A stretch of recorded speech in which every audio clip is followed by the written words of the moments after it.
what do you feel is your biggest hit today? My biggest hit today. If there's one, or if there's several. Bruh, that Drake record gonna be the biggest hit for a long time for right now. I got 2 #1 records by Drake, bro. It was 2 #1 records in 1 year, bro. Both of them did like 10 weeks on a hot Billboard Hot 100, man. Like 10 weeks. 10 weeks, bro. Like #1 at #1. You know what I'm saying? So like that's big. Like, you know what I'm saying? Like that's even big on his end. Even they got a lot of rappers that we love today and producers we love today who ain't never been #1.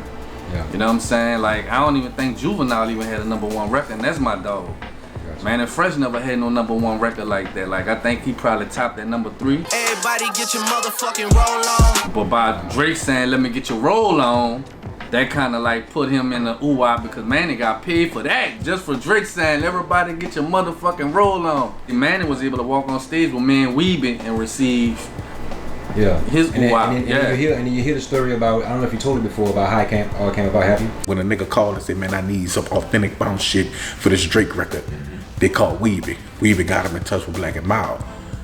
Blaq gave him that Black Biggie Black. Oh yeah. Well, you know, with the Cortez, you know, getting in contact with Weebie and Weebie contacted me or whatever. Were you and Drake in the studio, or is it something? Oh yeah, Drake was in it, man. Weebie had the time I was fucking like, man, that shit, that was like a fucking blink of an eye. It was crazy. We went out, we hung out with Drake, man. We went to his house, we partied, we had fun. You know, Drake treated us like we was one of his own. It was a time, bro. It was a good time. And then I wound up getting a call for the second record, and Drake flew me out to Canada. And we was in the studio together out there when I did that, so. He's so cold.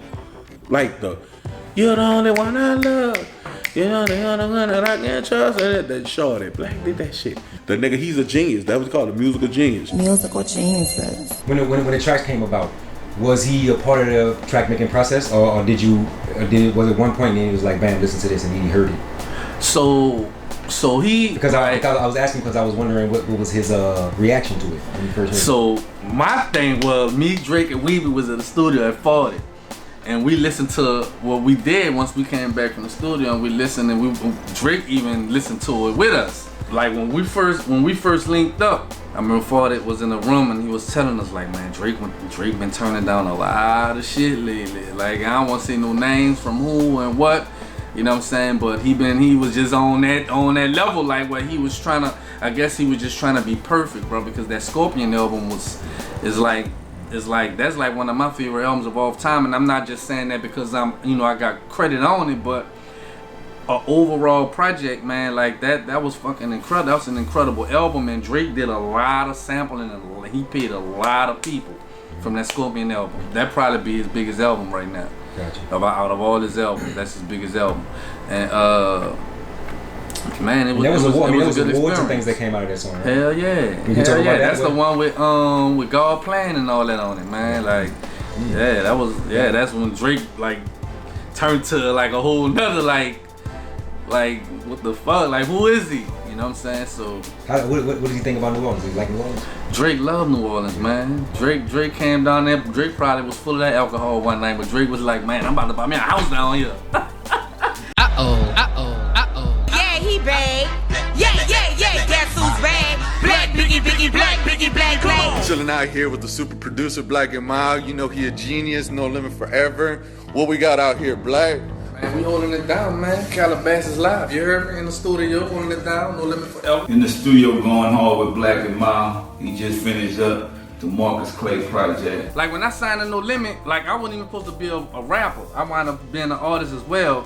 And they had me, I was doing all the hooks. Mama told me never fuck around with them cheapos. Yeah, keep a fire bag of that, yeah. Keep the yapper on me like we up in bed, yeah. I had to do all the hooks, dog. So we had a group called Money Mafia. Okay, yeah. And if you go look at it, you know, you'll see me people like, well, damn, why they got Blaq singing all the hooks, doing all the hooks, man. Like, I was incredible, man. Like, and P heard that shit, and P was like, fuck. Like, he didn't really know what to do, you know what I'm saying, with me or whatever. So, you know, I did a few shows with P, man. P had me perform in New York, had me performing out there in the other little place where he say he from, out there on the West Coast. Richmond, you know what I'm saying? We had a show out there, man. Like, we got videos together? Yeah, we got videos together. We got videos online, YouTube and everything. Cutting up. You know what I'm saying? So, you know. And you speak of your relationship, that's pretty much up to date. Is how you got a relationship right now? I'm like, out of everybody, during the time when me and P, when we was really working, I'm probably about the only one P really talked to the most. I don't know, but I know I can go up there and buy P and go to his house and I could call Romeo and you know, it's all love, man. We all family, it's all good. I just talked to Romeo the other day. Okay. You know, so it's like family. Yeah.